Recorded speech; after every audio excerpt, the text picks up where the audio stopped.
so pretty, pretty, pretty, pretty. Baby girl, you are so pretty, pretty, pretty, pretty. Assalamualaikum warahmatullahi wabarakatuh.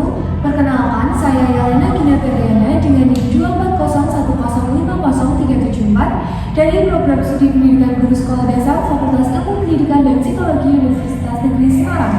Pada kesempatan kali ini, saya akan memenuhi tugas ujian tengah semester mata kuliah bimbingan dan konseling yang diampu oleh Ibu Dr. Anda Sri Samyasi MKes. Nah, pertama-tama, teman-teman tahu gak sih mengapa bimbingan dan konseling itu diperlukan di sekolah? Jadi, bimbingan dan konseling diperlukan di sekolah dasar terutama itu karena peserta didik memiliki kebutuhan masalah perkembangan serta karakteristiknya yang berbeda-beda. Nah, bimbingan dan konseling dapat membantu siswa berkembang secara optimal baik dalam aspek pribadi, sosial, belajar, maupun karir.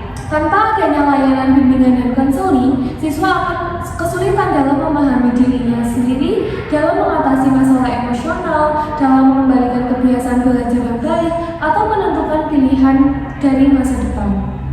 Lalu, saya akan membahas mengenai pengertian dari bimbingan dan konseling. Jadi, bimbingan itu apa sih? Bimbingan merupakan proses pemberian bantuan yang bersifat preventif dan perkembangan agar peserta didik mampu dalam memahami potensi dirinya sendiri. Sedangkan, konseling merupakan proses tatap muka antara konselor dan konseli untuk membantu siswa dalam memecahkan masalah yang dihadapinya.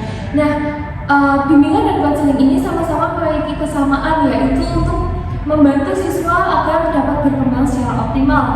Namun keduanya juga memiliki perbedaan yang dimana bimbingan itu bersifat lebih umum, perspektif, dan juga diberikan kepada seluruh peserta didik melalui kegiatan yang klasikal atau kelompok seperti penyuluhan tentang belajar yang efektif, penyesuaian atau pencegahan, sedangkan konseling itu bersifat lebih individual. Biasanya dilakukan melalui hubungan tatap muka antara konselor dan siswa yang sedang mengalami masalah tertentu, baik terkait emosional, sosial, belajar, maupun dalam pengambilan keputusan.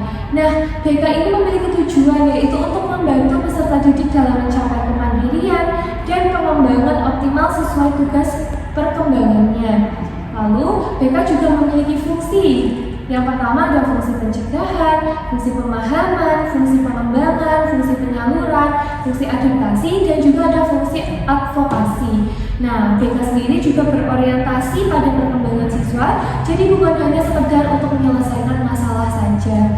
Nah, BK juga diliputi oleh asas-asas seperti asas kerahasiaan, kesukarelaan, keterbukaan, kemandirian, keahlian, dan juga asas kegiatan.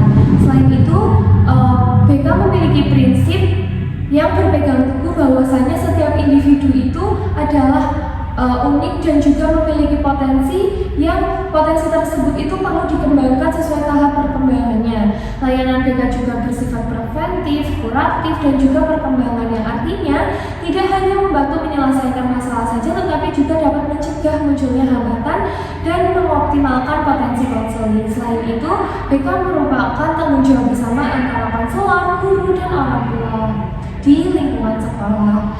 Nah, selanjutnya masuk ke landasan BK. BK memiliki 4 landasan, yaitu landasan filosofis, landasan psikologis, landasan pedagogis, dan landasan yuridis. Lalu BK juga terbagi menjadi 3 wilayah atau 3 bidang layanan BK pada pendidikan formal, yaitu yang pertama ada bidang pribadi, bidang sosial, bidang belajar, dan karir. Selanjutnya, untuk keunikan peran guru dan konselor sendiri, guru itu berperan sebagai pendidik dan pembimbing dalam proses pembelajaran di kelas, sedangkan konselor itu memiliki tugas untuk memberikan layanan BK secara profesional. Namun keduanya itu saling terkait dalam membantu siswa untuk mencapai perkembangannya secara menyeluruh.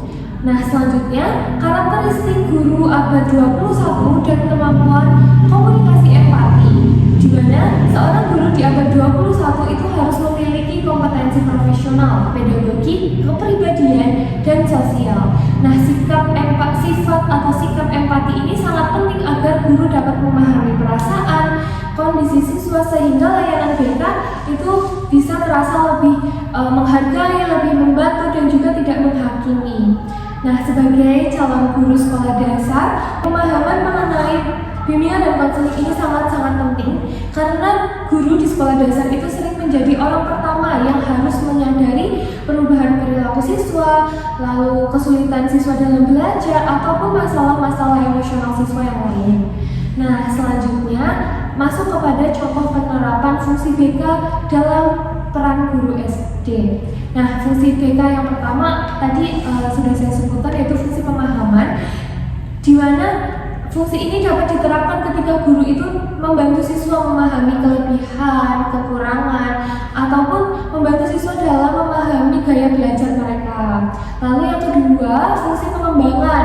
Nah, fungsi pengembangan ini diterapkan melalui pembiasaan positif seperti jadwal belajar, literasi, pembiasaan karakter, dan yang lainnya. Lalu yang terakhir ada fungsi pencegahan, di mana fungsi pencegahan ini diterapkan dengan memberikan edukasi mengenai bullying, mengenai manajemen emosi, mengenai penggunaan gadget secara sehat kepada siswa di sekolah. Nah, lalu orientasi IPK dalam pembelajaran itu guru dapat memberikan dukungan atau dorongan untuk mengembangkan percaya diri dan juga mandiri, misalnya dengan memberikan pujian yang terarah dan juga menyediakan lingkungan belajar yang aman.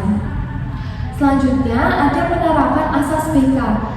Contoh dari penerapan asas BK yang biasanya dilakukan di kelas itu, yang pertama, jika ada seorang siswa nih bercerita tentang masalah keluarganya, itu sebagai seorang guru itu harusnya menjaga kerahasiaan siswa tersebut, jangan malah membocorkannya kepada temannya yang lain ataupun membocorkan kemana-mana. Jadi rahasia itu harus dijaga oleh guru yang diberi kepercayaan oleh siswa untuk bercerita tentang masalah itu. Nah, lalu yang kedua itu memberikan kesempatan bagi siswa untuk bercerita secara sukarela.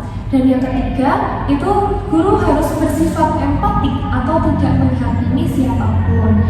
Nah, dengan adanya pemahaman tersebut itu guru bisa membantu siswa dalam berkembang secara akademik maupun emosional yang baik, sehingga dapat tercipta lingkungan sekolah yang nyaman dan juga lingkungan sekolah itu dapat mendukung tumbuh kembangnya siswa tersebut. Nah, mungkin demikian yang dapat saya paparkan mengenai jawaban dari ujian tengah semester bimbingan dan konseling. Semoga jawaban yang saya sudah berikan dapat bermanfaat dan juga sudah menunjukkan pemahaman saya di mata kuliah bimbingan dan konseling ini. Terima kasih. Apabila ada kesalahan kata saya mohon